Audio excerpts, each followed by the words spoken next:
This is the story of a man named Stanley.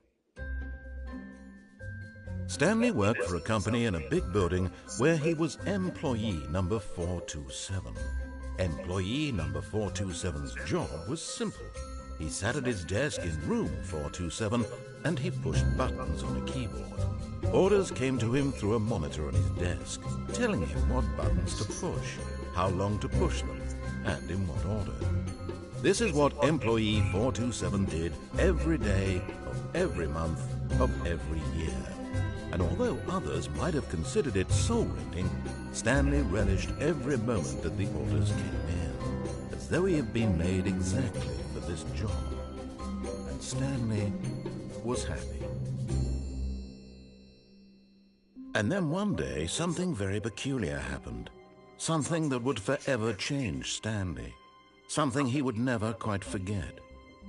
He had been at his desk for nearly an hour when he realized that not one single order had arrived on the monitor for him to follow.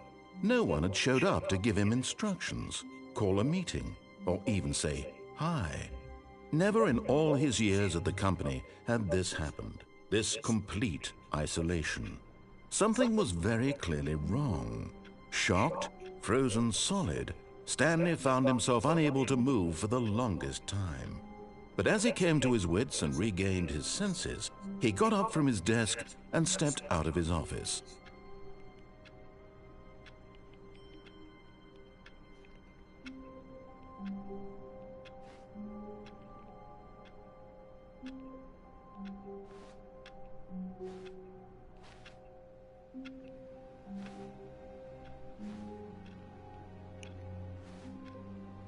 All of his co-workers were gone. What could it mean? Stanley decided to go to the meeting room. Perhaps he had simply missed a memo. No matter how hard Stanley looked, he couldn't find a trace of his co-workers.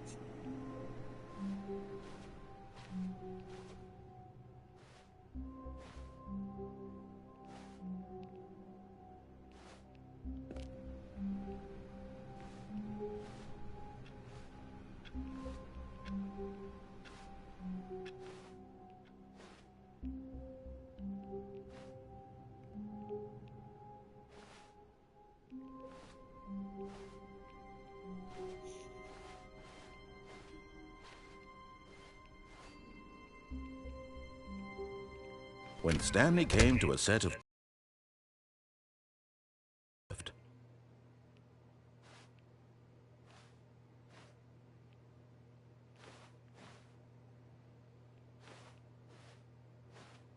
This was not the correct way to the meeting room, and Stanley knew it perfectly well. Perhaps he wanted to stop by the employee lounge first, just to admire it.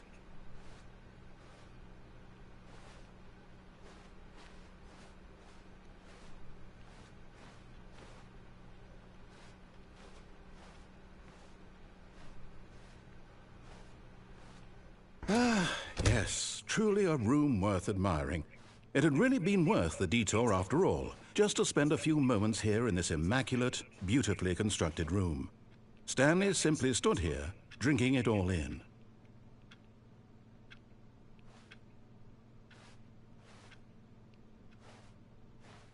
But eager to get back to business, Stanley took the first open door on his left.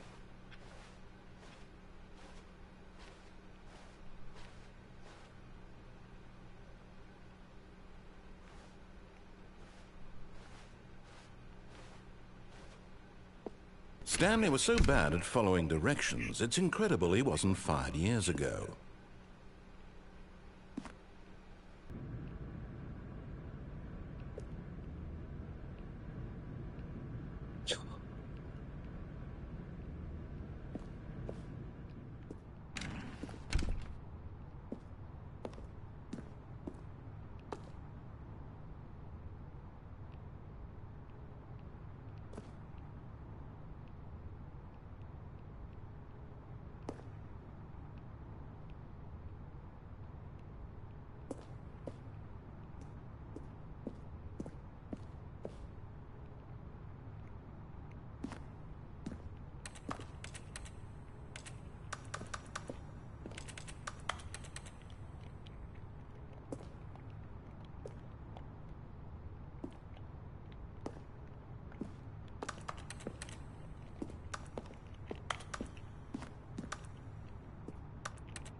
Look, Stanley, I think perhaps we've gotten off on the wrong foot here.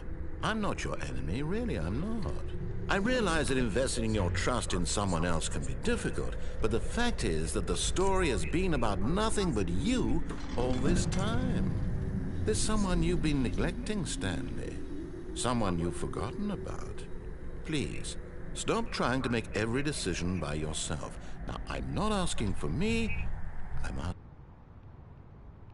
This is it, Stanley. Your chance to redeem yourself. To put your work aside.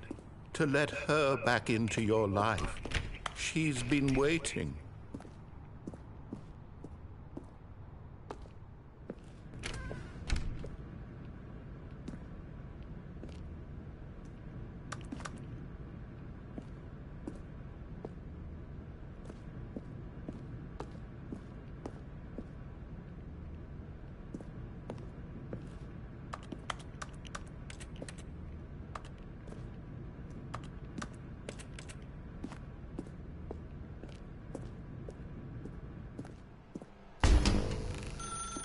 That's her, Stanley.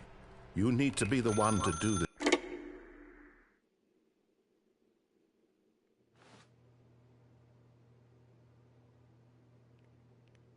Oh, Stanley, is that you? Hold on, sweetie. Sorry to keep you waiting. I'm just pulling the bread out of the oven. All right. Okay, there we go. All right, now, I want you to come in and tell me all about your day. Gotcha! Oh, come on. Did you add their life to you? I'm trying to make a point here, Stanley. I'm trying to get you to see something. Come inside. Let me show you what's really going on here. This is a very sad story about the death of a man named Stanley. Stanley is quite a boring fellow. He has a job that demands... Look at him there, pushing buttons, doing exactly what he's told to do. Now he's pushing a button. Now he's eating lunch. Now he's going home. Now he's coming back to work. One might even feel sorry for him, except that he's chosen this life.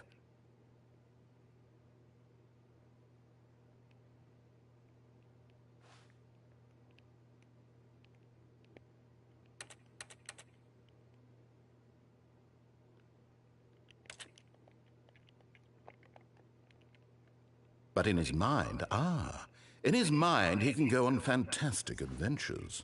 From behind his desk, Stanley dreamed of wild expeditions into the unknown, fantastic discoveries of new lands. It was wonderful. And each day that he returned to work was a reminder that none of it would ever happen to him.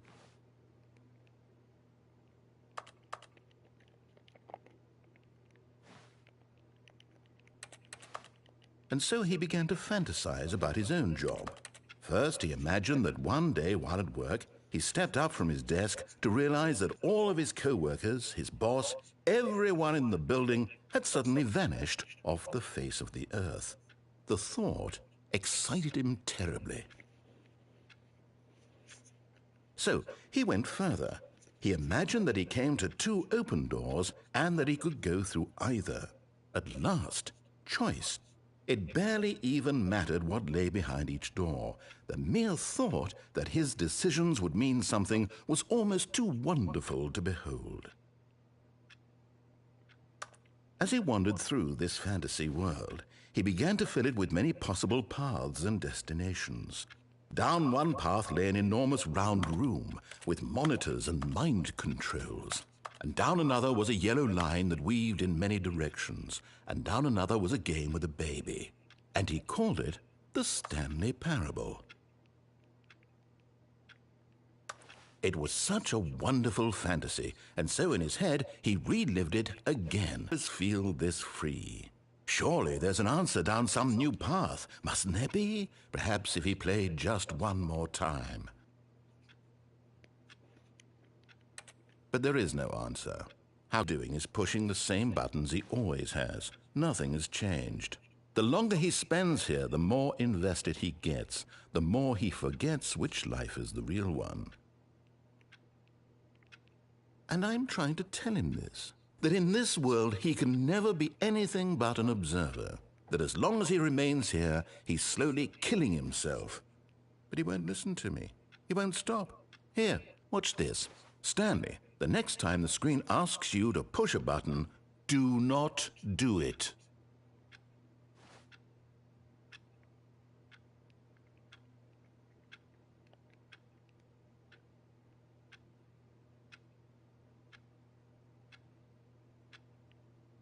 You see? Can he just not hear me?